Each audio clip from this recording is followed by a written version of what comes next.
Doctor মৌমিতার বিচারের দাবিতে এবার মাঝরাতে রাজপথে নেমেছেন শুভশ্রী গাঙ্গুলি। ভিউয়ার্স, বিস্তারিত জানতে হলে পুরো ভিডিওটিকে না টেনে শেষ পর্যন্ত দেখতে থাকুন। তো কি নৃশংস অত্যাচার করেছে, ওকে উল্টো দিক করে শুইয়েছে, পিঠের ওপর দিয়ে। সম্প্রতি ভারতের একটি রেপ কেস তোলপাড় মাছিয়ে দিয়েছে পুরো কলকাতাতে। শুধু কলকাতাতেই নয়, এই হৃদয় বিতারক ঘটনাটি শুনলে আপনারও মন কেঁপে উঠবে, এমনটাই বীভৎস ছিল এটা। নিজের ডিউটি শেষে যখন রেস্টরুমে তিনি রেস্ট নিচ্ছিলেন, তখনই তার সঙ্গে এই ঘটনাটি ঘটে, যেটা নিয়েই এখন কলকাতাতে সবাই বিচারের দাবিতে রাজপথে নেমেছেন।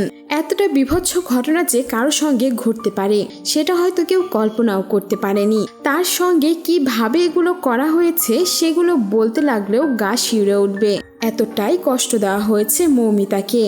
আর সবার মতোই এবার মধ্যরাতে রাজপথে নেমেছেন শুভশ্রী গাঙ্গুলিও বিচারের দাবিতে। তারই একটি ভিডিও এবং ছবি প্রকাশিত হয়েছে সোশ্যাল মিডিয়াতে, যেটা দেখে অনেকেই তাকে বেশ বাহবা দিয়েছেন। আবার টলিউডের অনেক বড় বড় অভিনেতারাই এখনো এই বিষয়ে কোনোই মুখ খুলেননি। শুধু শুভশ্রী নয়, মিমি চক্রবর্তী থেকে শুরু করে ছোট পর্দার অনেক অভিনেতা অভিনেত্রীরা মৌমিতার জন্য রুখে দাঁড়িয়েছেন, তার জন্য জাস্টিস চাইছেন। এমনকি বাংলাদেশেরও অনেকে এটা নিয়ে বেশ প্রতিবাদ জানাচ্ছেন এবং নিন্দা করছেন।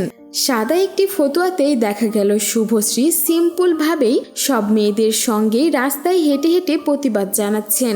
যে ভিডিওটি রীতিমতো সোশ্যাল মিডিয়ায় ভাইরাল হয়েছে, তার ভক্তরাও তাকে বেশ ভালোবাসা দিচ্ছেন এইটার জন্য। সবাই তাকে সাধুবাদ জানাচ্ছেন পাশে দাঁড়ানোর জন্য। শুধু কলকাতা নয়, পুরো বিশ্বের প্রতিটি মেয়ের কাছেই এখন সবার একটাই চাওয়া, তারাও যেন মৌমিতার জন্য রুখে দাঁড়ায়, তার জন্য জাস্টিস চাই।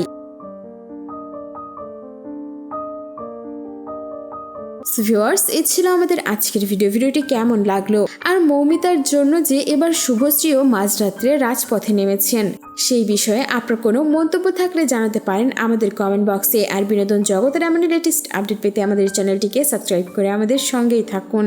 ধন্যবাদ।